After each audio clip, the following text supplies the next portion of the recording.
बिस्मिल्लाहिर्रहमानिर्रहीम। Dear students, अस्सलाम वालेकुम। उम्मीद करती हूँ कि आप सब खैरियत से होंगे। हमने लिक्विड्स और सॉलिड्स वाला चैप्टर स्टार्ट किया था, जिसमें हम पहले लिक्विड की डिफरेंट प्रॉपर्टीज़ को स्टडी कर रहे हैं। उसके बाद हम सॉलिड को करेंगे और सॉलिड की डिफरेंट प्रॉपर्टीज़ को स्टडी करेंगे। तो लिक्विड की डिफरेंट प्रॉपर्टीज़ में हमने लिक्विड के अंदर मौजूद जो इंटरमॉलिक्यूलर फोर्सेस होती हैं उसको पढ़ा, उसकी डिफरेंट टाइप्स को पढ़ा, फिर हमने हाइड्रोजन बॉन्डिंग को पढ़ा और आज हम पढ़ेंगे इवेपोरेशन को।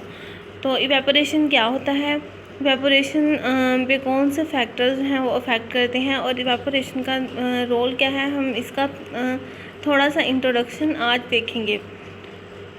तो आज का जो हमारा टॉपिक है वो है evaporation. Evaporation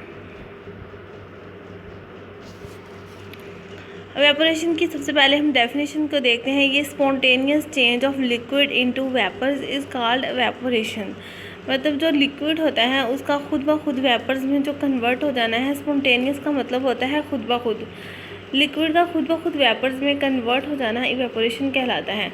it continues at all the temperatures. ये हर तरह के टेम्परेचर पे कंटिन्यू रहता है। इसकी मोस्ट कॉमन एग्जांपल लेकर मैं आपको समझाती हूँ कि इवेपोरेशन क्या होता है।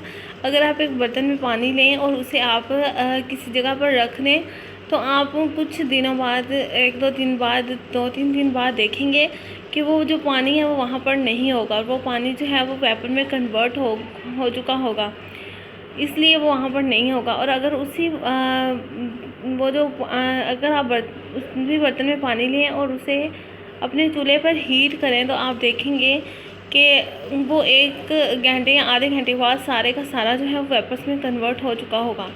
तो ये ऑल टेम्परेचर्स पे कंटिन्यूस रहता है इवेपोरेशन। अगर कम टेम्परेचर हो तब भी ये होता रहता है, अगर हम टेम्परेचर को इंक्रीज़ कर दें तो तब भी इवेपोरेशन होता रहता है। इवेपोरेशन का जो प्रोसेस है वो होता रहता है।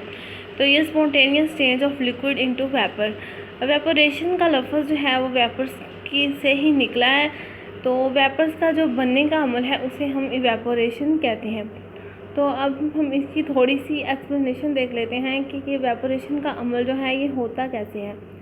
अब जो काइनेटिक मॉलिक्यूलर थ्योरी है वो कहती है कि जो लिक्विड हैं उनके अंदर लिक्विड के जो मॉलिक्यूल्स हैं उनके पास काइनेटिक एनर्जी होती है।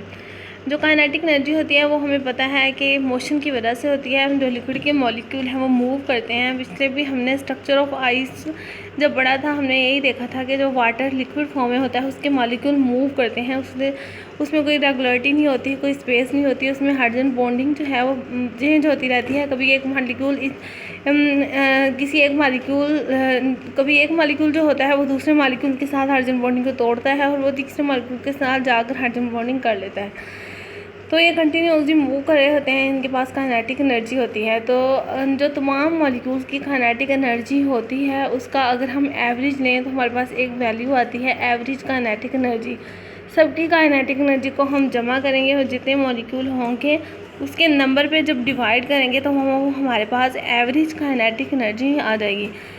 तो मॉलिक्यूल के पास काइनेटिक एनर्जी होती है इसलिए वो मूव करते हैं। लेकिन अगर किसी मॉलिक्यूल की जो काइनेटिक एनर्जी की वैल्यू है वो एवरेज जो काइनेटिक एनर्जी की वैल्यू होती है उससे ज़्यादा हो जाए तो वो मॉलिक्यूल क्या करता है अब काइनेटिक एनर्जी जो है वो मूवमेंट के लिए चाहिए होती है।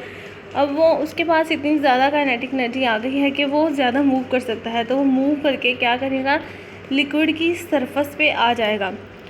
जब वो लिक्विड की सरफेस पे आ जाएगा तो वहाँ से वो वेपर फॉर्म में एस्केप कर जाएगा। इस तरह से इवेपोरेशन का अमल होता है।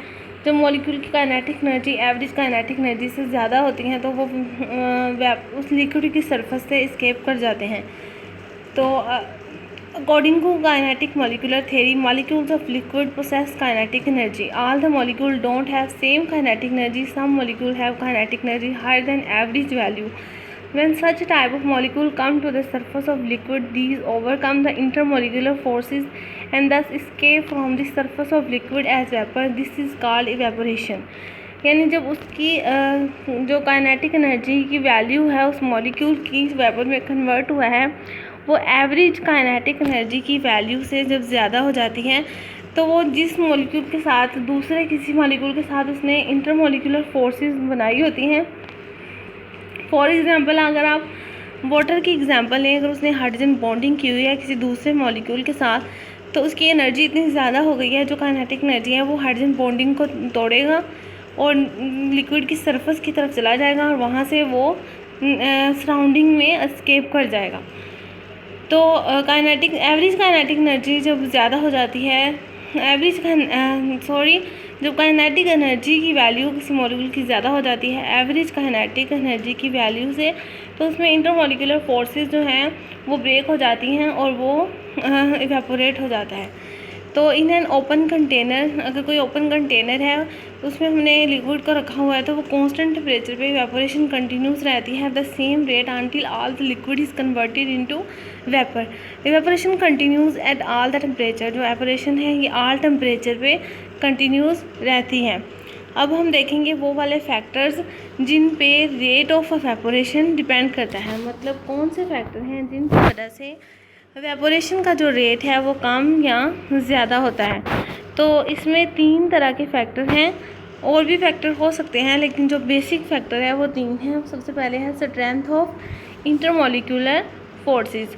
डिफरेंट लिक्विड जो हैं वो डिफरेंट रेट से इवेपोरेट करते हैं। इसके रीज़न क्या है? इसके रीज़न यही है कि जो डिफरेंट लिक्विड्स होते हैं उनमें जो इंटरमॉलिक्यूलर फोर्सेस की स्ट्रेंथ है वो डिफरेंट होती है। कुछ मॉलिक्यूल में इंटरमॉलिक्यूलर फोर्सेस बहुत ज़्यादा स्ट्रॉन्ग होती हैं और कुछ मॉलिक्यूल में वीकर होती हैं।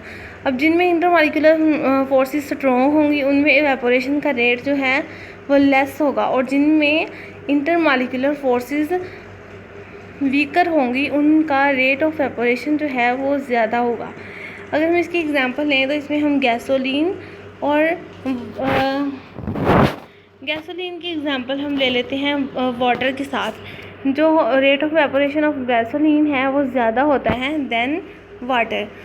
Evaporation of gasoline is more than water because gasoline है क्या, बेसिकली गैसोलीन जो है ये पेट्रोल है, तो जो rate of gasoline evaporation of petrol है वो मोर है than water.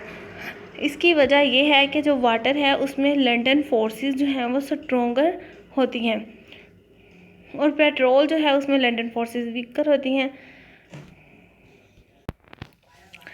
Stronger London forces होने की वजह से जो वाटर के मॉलिक्यूल्स हैं वो इजीली एस्केप नहीं करते, इसलिए रेट ऑफ इवेपोरेशन जो है वो गैसोलीन का ज़्यादा होता है as compare to water. Gasoline में लंडन फोर्सेस वीक होती हैं। जो हमारा नेक्स्ट फैक्टर है वो है टेम्परेचर। टेम्परेचर को हम जितना इंक्रीज़ करेंगे रेट ऑफ इवेपोरेशन उतना ही इंक्रीज़ होगा। ऐसा क्यों होगा? क्योंकि टेम्परेचर को हम जितना इंक्रीज़ करेंगे उतनी ही काइनेटिक एनर्जी ऑफ मॉलिक्यूल जो है वो इंक्रीज़ होगी और मॉलिक्यूल इजीली जो है वो लिक्विड की सरफेस से एस्केप कर जाएगा। It is because increase in temperature increase the number of molecules having the higher kinetic energy than average value. अगर हम टेम्परेचर को इंक्रीज़ कर देंगे तो ज़्यादा नंबर ऑफ मॉलिक्यूल की जो काइनेटिक एनर्जी की वैल्यू है वो एवरेज काइनेटिक एनर्जी की वैल्यू से ज़्यादा हो जाएगी, तो इसलिए वो इजीली एस्केप कर जाएंगे। Molecules are escaped from the surface of the liquid hence rate of evaporation increases. आपने इसकी एग्जांपल पीछे भी देखी। अगर हम उस वाटर वाले बर्तन को चूल्हे पर गर्म करें तो वो जल्दी से वेपर्स में कन्वर्ट हो जाता है, मतलब उसका टेम्परेचर इंक्रीज़ हो जाता है और मॉलिक्यूल की काइनेटिक एनर्जी इंक्रीज़ हो जाती है। थर्ड हमारे पास जो फैक्टर है वो है सरफेस एरिया। हम सरफेस एरिया जितना ज़्यादा इंक्रीज़ कर दें उतना ही रेट ऑफ इवेपोरेशन जो है वो इंक्रीज़ हो जाता है। जो इसकी मोस्ट कॉमन एग्जांपल जो है वो expended clothes are dried earlier than unexpended clothes. जो एक्सपेंडेड क्लोथ्स होते हैं वो जल्दी सूख जाते हैं देन अनएक्सपेंडेड, क्योंकि जो एक्सपेंडेड क्लॉथ है उनका सरफेस एरिया ज़्यादा हो जाता है, इसलिए लिक्विड मॉलिक्यूल इजीली जो है वो एस्केप कर जाते हैं और उनके लिए बाहर से एनर्जी को गेन करना ईजी हो जाता है, उनकी एवरेज काइनेटिक एनर्जी ज़्यादा हो जाती है। तो डियर स्टूडेंट्स, आज के लिए इतना ही काफ़ी है। हम अपने नेक्स्ट लेक्चर में नेक्स्ट इवेपोरेशन के बारे में भी पढ़ेंगे, और आप लोग इस चैनल को ज़रूर सब्सक्राइब कीजिएगा, वीडियो को लाइक कीजिएगा, शेयर कीजिएगा। आपसे ये रिक्वेस्ट है कि चैनल को सब्सक्राइब ज़रूर करें। अपना बहुत सारा ख्याल रखिएगा। अल्लाह हाफिज़।